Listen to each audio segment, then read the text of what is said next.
Olá, tudo bem? Neste vídeo vamos conversar um pouco sobre o livro O Moderno Príncipe Industrial, que dispõe de 4 capítulos e trata sobre o processo de implementação e estruturação da Confederação Nacional da Indústria no Brasil. Esta é uma proposta de atividade da disciplina de Bases Conceituais do Programa de Mestrado em Educação Profissional e Tecnológica do Instituto Federal do Acre.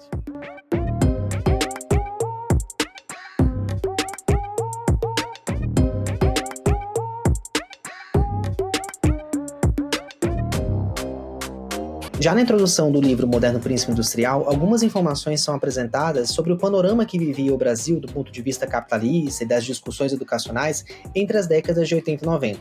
Em primeiro, porque neste período estávamos passando por uma crise do capitalismo. Em segundo, porque neste mesmo período, a despeito do que se praticava anteriormente, o empresariado, os grupos empresários, iniciaram um interesse maior nos debates educacionais. Eles defendiam um processo de modernização e qualificação profissional. Era como se a burguesia estivesse levantando bandeiras que são típicas da classe trabalhadora.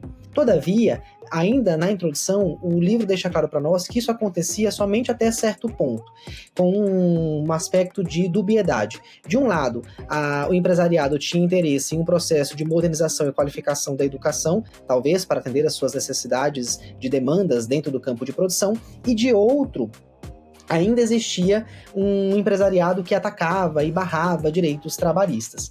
Esse processo de modernização defendido, ele não seria tão simples de ser implementado. Primeiro porque, para que pudéssemos elencar um processo de modernização, a classe hegemônica deveria reconhecer, entender as suas próprias causas de crise e agir sobre 3 perspectivas. O material defende para nós que as ações precisam ser em âmbito político, científico e filosófico. E ainda que elas aconteçam, elas não garantiriam um processo de revolução da educação ou da grande massa trabalhadora. Na verdade, a gente ia conseguir assegurar que as regras capitalistas tivessem continuidade, para que as novas formas de burguesia pudessem então emergir, mantendo o sistema dentro do que nós já conhecemos. E é justamente sobre esse contexto que o material de leitura traz para nós, então, o que seriam as proposições da burguesia para esse processo de revolução da educação da classe trabalhadora. É nesse cenário que surge a Confederação Nacional da Indústria, em 1938, embora seja reconhecida somente em 1943 pelo governo federal, a Confederação Nacional do Comércio, que não são propostas ou instituições pioneiras e inovadoras. A Confederação Nacional da Indústria, por exemplo, ela parte muito de algo que já se tinha no passado, mas que se chamava Confederação Industrial do Brasil. A despeito da Confederação Nacional da Indústria, que contou com a adesão das 27 unidades da federação, as anteriores, com outras nomenclaturas, não conseguiam ter uma grande adesão, não conseguiam reunir tanto o grupo empresariado. E é justamente agora, entendendo o papel da burguesia na modernização da educação da classe trabalhadora e o contexto de formação da Confederação Nacional da Indústria, que nós conseguimos entender o título do nosso material, que é o Pequeno Príncipe Industrial. É justamente a própria confederação, tida então como órgão de representação da burguesia industrial, juntamente com as suas instituições associadas, como Senai, SESI, EL, que vão surgindo paulatinamente.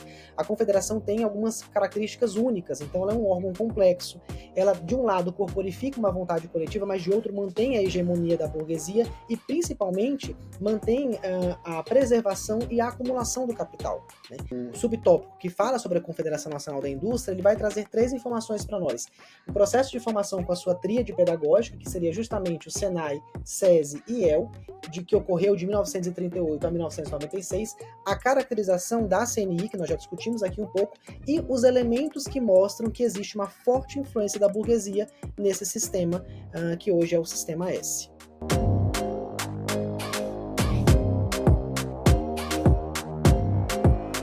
A grave crise econômica de 1937 fortaleceu os setores do Estado que defendiam a industrialização como caminho de desenvolvimento econômico para o país. Nesse contexto histórico e político, no ano de 1942, o presidente Getúlio Vargas criou o Serviço Nacional de Aprendizagem dos Industriários, o SENAI. Ele tinha como finalidade organizar e administrar as escolas de aprendizagem para industriários e também de ensino de continuação e de aperfeiçoamento e especialização para os industriários não sujeitos ao processo de aprendizagem. Após a sua criação, o SENAI teve seu nome alterado para Serviço Nacional de Aprendizagem Industrial e foi entregue ao comando da Confederação Nacional da Indústria, CNI.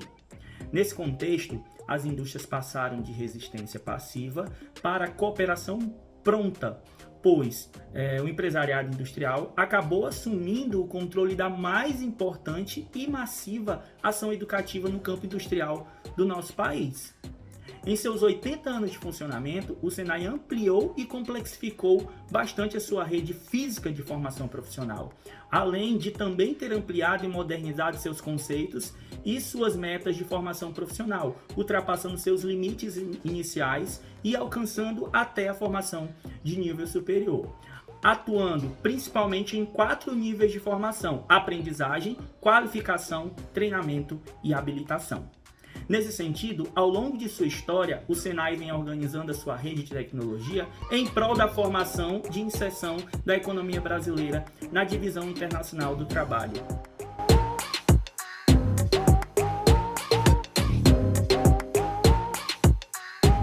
Por sua vez, dentro de um contexto mundial de prestígio da União Soviética, de início da Guerra Fria, de relativo acirramento de lutas entre classes no Brasil e da repreensão aos movimentos trabalhadores, foi criado o Serviço Social da Indústria, o SESI. O SESI ele nasce com o objetivo de fazer uma conformação moral e cívica da força de trabalho, funcionando como um indutor da solidariedade entre as classes. Conforme a lei, o SESI ele tinha como finalidade geral auxiliar o trabalhador da indústria e resolver os seus problemas básicos de existência, tais como saúde, alimentação, habitação, instrução, recreação, convivência social, entre outros. Nesse sentido, o SESI ele acaba se espelhando no Senai em basicamente 3 aspectos. Primeiro, ambos foram criados por lei, tá? E entregues a uma entidade corporativa burguesa, que no caso a CNI. As suas fontes prioritárias e primárias de recursos são recolhimento de contribuições das empresas industriais aos cofres públicos para o seu financiamento e, por fim, ambos também buscam contribuir para a formação da força de trabalho industrial.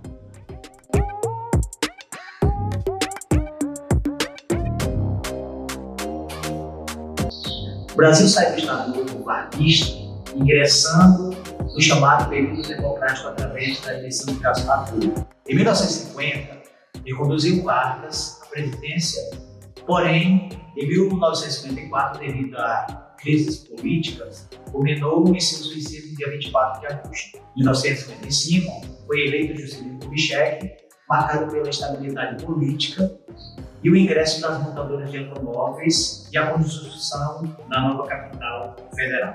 Jânio Quadros é eleito com 48% dos votos para presidente, renunciando no dia 24 de agosto de 1961. João Goulart, vice, assume, porém, sem poderes. E Tancredo Neves assume como primeiro-ministro através de um parlamento improvisado. Dos meados de 1963, as posições políticas se radicalizam até chegar o golpe militar em 1º de abril de 1964, perdurando até 1985. A CNI ela sofre intervenção pelos industriais e somente em 1964, após a reestruturação, foi eleita a nova presidente. Em dezembro de 1968, o Ato Industrial número 5, AI-5, fecha temporariamente o Congresso Nacional, revogando o habeas corpus, cassou mandatos, suspendeu direitos políticos, demitiu e aposentou funcionários públicos, principalmente os professores universitários. Contudo, o país vivia a euforia econômica. A situação serviu para acordos entre o MEC para prover assistência técnica e a reformulação do sistema de educação brasileiro, principalmente no ensino superior, que aconteceu em 1968. Em 1969, a CNI fundou uma terceira entidade, o Instituto Evaldo Lodge, o IEL, criado com força de lei, sob a massa política da educação autoritária, voltada para a preparação de uma mão de obra qualificada para integrar universidade e indústria para atender o interesse da burguesia industrial nas universidades brasileiras. Foi marcado por 3 períodos. O primeiro período, de 1969 a 1986 foi um período chamado pioneiro, restrito à política de estágio.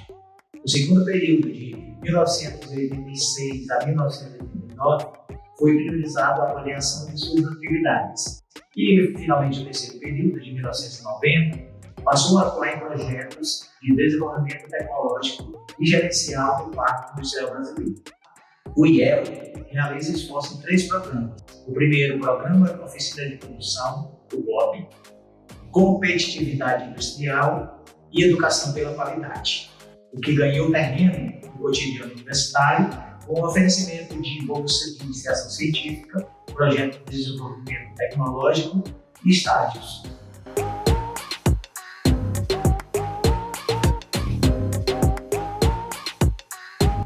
Neste tópico, Rodrigues inicia com a contextualização do cenário político no fim do regime militar, eleição de Tancredo Neves e José Sarney, redação e promulgação da nova Carta Constitucional, bem como ainda fala dos governos Collor e FHC. Com a eleição de Collor, um conjunto de políticas por ele implementadas colocou o país na rota da modernização conservadora das relações econômicas e sociais. Mesmo após seu impeachment, essas políticas não foram modificadas pelos governos seguintes. A CNI se autodefine como um organismo capaz de responder aos novos desafios, atuando na modernização institucional do país e liderando os empresários como agentes de transformação. Esse sistema, que é formado pela articulação da tríade pedagógica Senai, SESI e IEL, conseguiu manter a gestão dos recursos advindos da arrecadação compulsória de taxas sobre as rendas das empresas industriais, bem como mantém convênios firmados com o governo. Com a posse do FHC em 1995, abre-se no Congresso Nacional um período de revisão constitucional e, com isso, a CNI lança uma cartilha chamada Custo Brasil. A intenção dessa cartilha era sensibilizar o Congresso com as suas causas, que são as causas da burguesia industrial, destacando o que a Confederação vê como obstáculos que impedem investimentos, empregos e uma sociedade com elevada qualidade de vida. E o que percebemos com isso? Que o sistema CNI pode ser considerado uma entidade muito influente, pois com suas ações e pressões sobre o Estado brasileiro, tem feito com que programas educacionais sirvam, exercendo grande força política e pressão dentro do Estado, buscando a hegemonia da visão de mundo da burguesia industrial.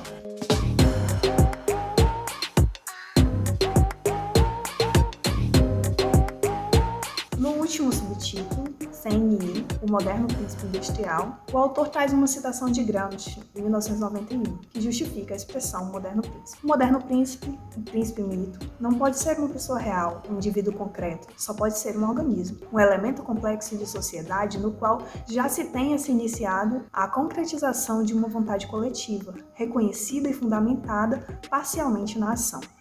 Esse organismo já é dado pelo desenvolvimento histórico, é o partido político, a primeira célula na qual se aglomeram vontades coletivas que tendem a se tornar universais. Com essa citação, o autor nos mostra que não só o partido político junta uma fração de um mesmo partido orgânico, a Confederação Nacional da Indústria também assume esse papel de um moderno príncipe industrial. Com essa organização da Confederação Nacional da Indústria, a gente percebe que ela tenta incutir na sociedade um discurso que identifique os interesses dos industriais aos próprios interesses da nação, em detrimento dos interesses de classes. Em resumo, o primeiro capítulo do moderno príncipe industrial, Rodrigues apresentou um panorama histórico da entidade CNI, entrelaçando com a história brasileira e mundial e em suas grandes mudanças econômicas, principalmente nas mudanças políticas. Apresentou também um panorama geral da Constituição Histórica da CNI, com destaque para Senai, SESI e IEL, caracterizou o CNI enquanto importante fração do partido ideológico da burguesia brasileira e apresentou elementos que explicam a inegável e forte presença da burguesia industrial no debate educacional brasileiro. Obrigada.